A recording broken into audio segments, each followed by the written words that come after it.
Next concept is Joule's law of heating. Joule's law of heating. Now we will discuss about this topic. Okay.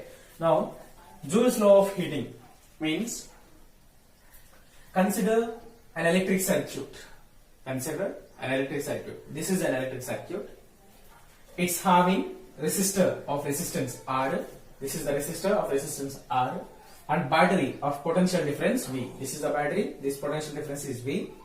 And current I is passing through this circuit. Current I is passing through this circuit. Okay. Now,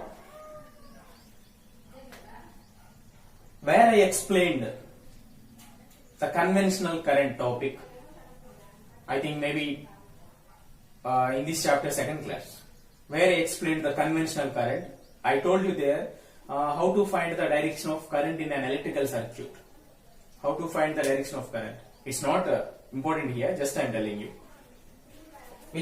Suppose this is the battery, this side positive charges will be passing or travel, and this side negative charges will be travel in this electrical circuit, correct? This is the positive terminal of the battery and this is the negative terminal of the battery. Positive terminal means it will supply the positive charged particles. Negative terminal of the battery means it will supply negative charged particles, correct?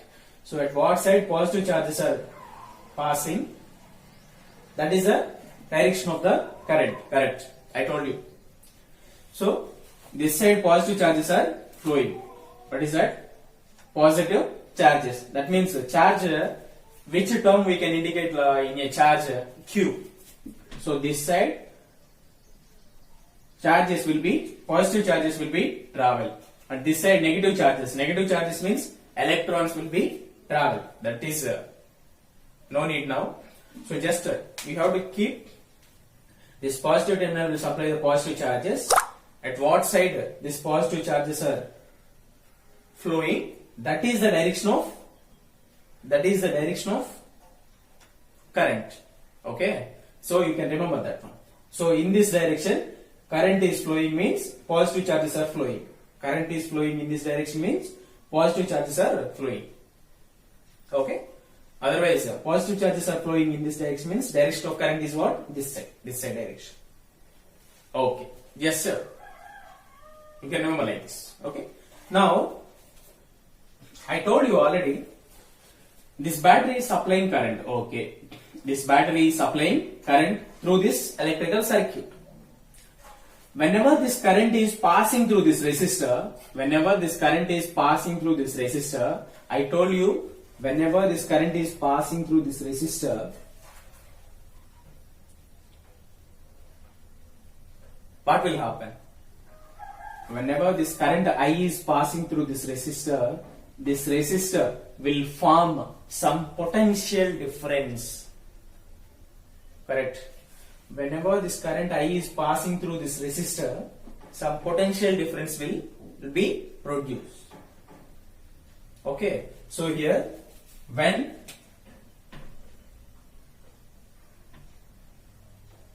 current I is passing through resistor, it will produce potential difference.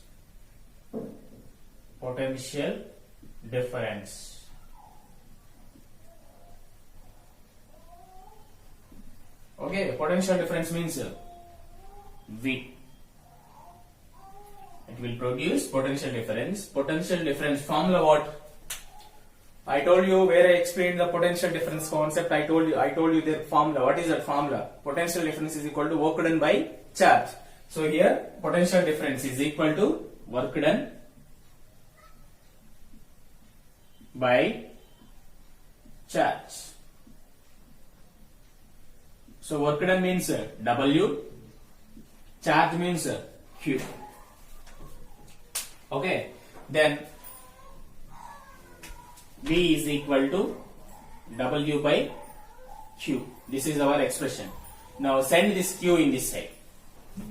Send that Q in this side.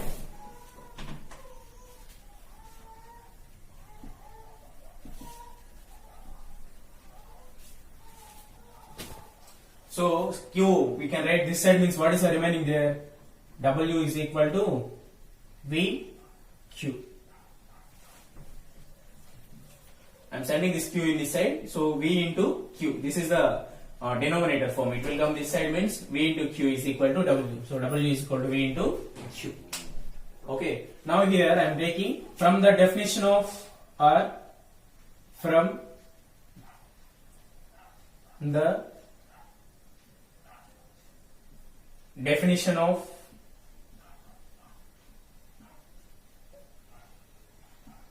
electric current. What is that? I is equal to Q by T. Correct. So please send this Q in this side. Then Q is equal to, please send this T in this side. Q is equal to this T, it will come this side means I into T. Give equation number 2 and give equation number here 1. This is equation number 1. Opener is equal to V into Q. From the definition of current, I wrote a charge value, Q value. Q is equal to IT. This is the equation number 2. Then this equation 2 you can substitute in equation 1.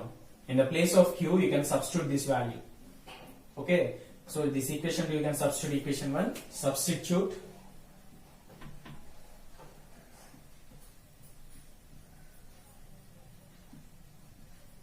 Equation 2 in equation 1. Okay.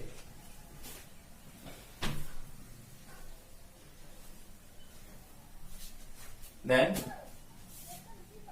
work done is equal to V. In the place of Q, what we have to substitute? I into T. Okay. Give equation number 3. Again, from Ohm's law, from Ohm's law, V is equal to I R. From Ohm's law, what is the expression? V is equal to I R. Then give equation 4. This equation 4 you can substitute in equation 3. Substitute equation 4 in equation 3. So W is equal to, in the place of V, what you have to substitute? IR. I R here I T. IT is already is there. In the place of V, we substitute in IR. Okay. So here I into I, what? I square. So work done W is equal to, you can write like this. W is equal to IR into IT. I into I square. So W is equal to I square RT.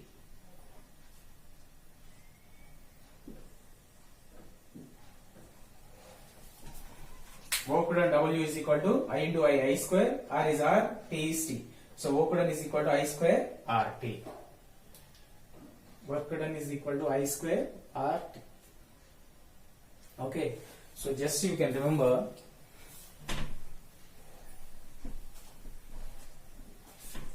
so what is the final expression? Work done W is equal to I square RT. Here work done is nothing but a heat energy. Now you can remember this sentence, please. You can remember this step alone. Work done is nothing but here heat energy. Work done is nothing but heat energy. Okay. So W means work done. So work done is nothing but heat energy. Work done is equal to heat energy. Heat energy means we can indicate as a capital H. So in the place of work done I am writing capital H is equal to I square RT. This is our final expression of Joule's law of heating. This is our final expression of Joule's law of heating. H is equal to I square RT. H is equal to I square RT. How we got H? Work done. This work done. W is means work done. This work done is equal to heat energy. Okay. Heat energy we can indicate as capital H, first letter. So capital H is in the place of work done. I am writing capital H. Capital H is equal to I square RT. H is equal to I square RT. So this is the final expression of Joule's law of heating. This is the final expression. H is equal to I square RT is the final expression of Joule's law of heating. Okay. So this is the final expression. Now, from this expression I will write some points. From this expression I will write some points. Okay. From this expression I will write some points. From Joule's law of heating, from the expression of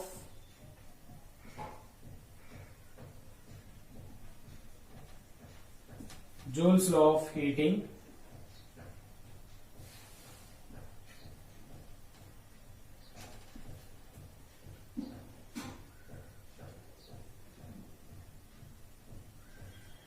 from the expression of Joule's law of heating. What is the expression? This one only. So here I am going to write H is equal to I square RT. H means heat energy, I means current, R means resistance, T means time. Current, resistance, time, heat energy. Okay. So here, what I am going to write the steps is, from this expression, heat energy is directly proportional to square of the current passing through the resistor. Okay, and heat energy is directly proportional to resistance, and heat energy is proportional to time. Okay, so please see, first point, heat energy is directly proportional to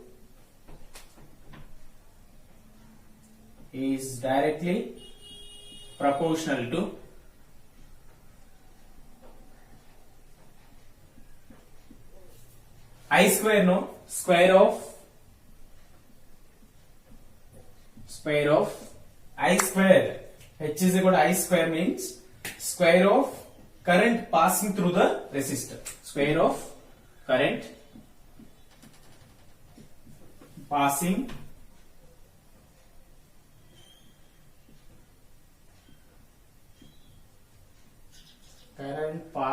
through the resistor.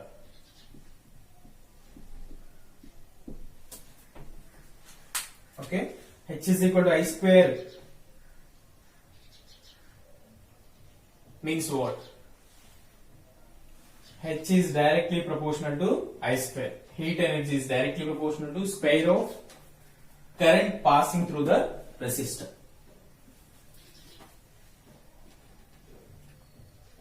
Okay. The next point, heat energy is directly proportional to resistance of resistor. H is equal to R. Simply how we should write means simple one. First single term you can write. Left side H only is there. So heat energy is directly proportional to I square. First one. Heat energy is directly proportional to R. Second term. Heat energy is directly proportional to T. Third term. Okay. Single terms you can write. Heat energy is directly proportional to I square. I square means square of current passing through the resistor. Otherwise you can write here also. H is directly proportional to I square.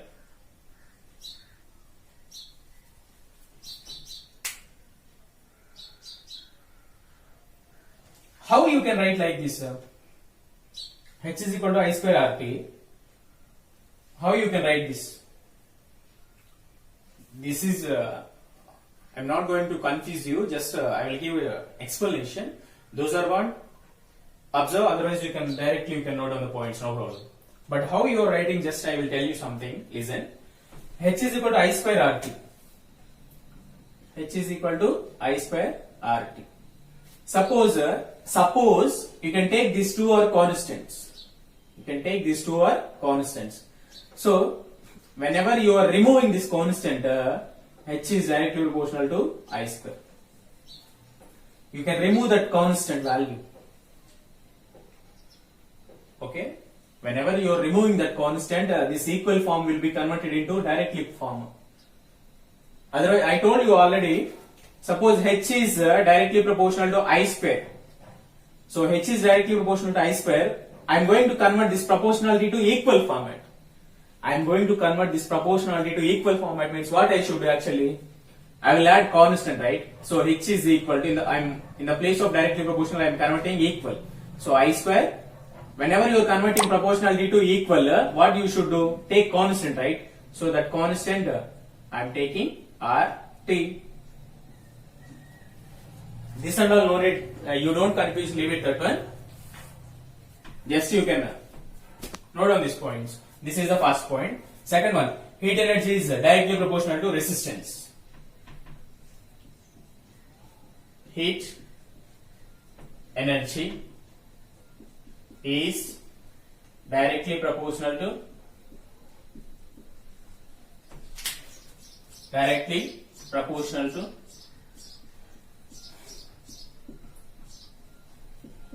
heat energy is directly proportional to resistance of resistor.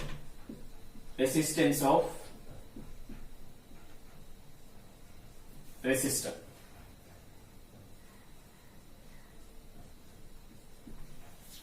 And third one, heat energy is directly proportional to time. Third point is, heat energy is directly proportional to time. Heat energy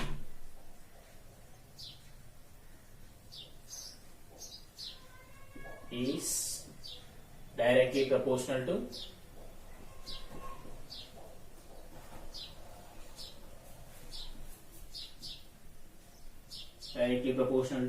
time. So E is directly proportional, H is directly proportional to T. Okay. According to this step, according to this expression of the Joule's law of heating, H is equal to I square RT. I wrote a single step. H is directly proportional to I square. H is directly proportional to R. H is directly proportional to T.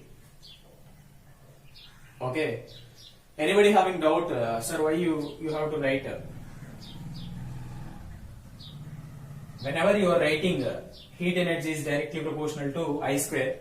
Whenever you are writing heat energy is directly proportional to I square, you can consider this RT is a constant. RT is constant. Okay. So whenever you are writing H is directly proportional to R, you can consider I square T is constant.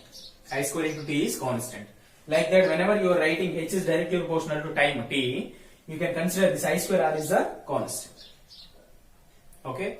So I will tell you, see, H is equal to I square RT. That means first you can take this is a constant. So this is constant means what will happen? H is directly proportional to I square because you are neglect this constant. Correct. Now second case, H is equal to I square RT. Then you can consider this and this is the constant remaining. H is directly proportional to R. Okay. And third one, H is equal to I square RT. Then this case you can consider this two. This is the constant. So what is the remaining? H is directly proportional to T. So whenever remaining terms you are considering constant, you are neglecting this constant. Okay. So whenever you are converting this equal format to directly proportional, you will reduce this constant. So what is that? H is directly proportional to I square.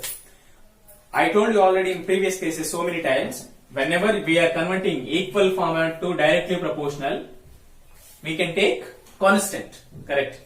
Whenever we are converting equal format to directly proportional, we can take constant. Like that, whenever we are converting directly proportional to equal format, whenever we are converting directly proportional to oh sorry, whenever we are converting directly proportional to equal format, we can take constant. Whenever we are converting directly proportional to equal format, we can take constant, right? That means suppose V is directly proportional to R. So I am converting this proportionally constant to equal means I will take one constant. Okay. So I into R. Here I is constant. That is my wish. That is my wish. Whatever I will take. E, B, C, 1, 2, 3 like that. Okay. So we are converting directly proportional to equal format means we should take one constant. Like that, whenever we are converting equal format to directly proportional, equal form to directly proportional again, what we should do? We can neglect constant. Suppose V is equal to IR. Here I is constant. Okay. Then this equal format to I have to convert directly proportional. So what I will do? I will neglect this constant. I will remove this. So then only you will convert this equal to directly proportional. So you converted equal to directly proportional. Then you remove this constant. What is the remaining? R. This is the expression. Like that. Here I did so. How I wrote like this means like this. Our expression is what? H is equal to I square RT. Here in first case what I am considering constant R into T. So this is constant.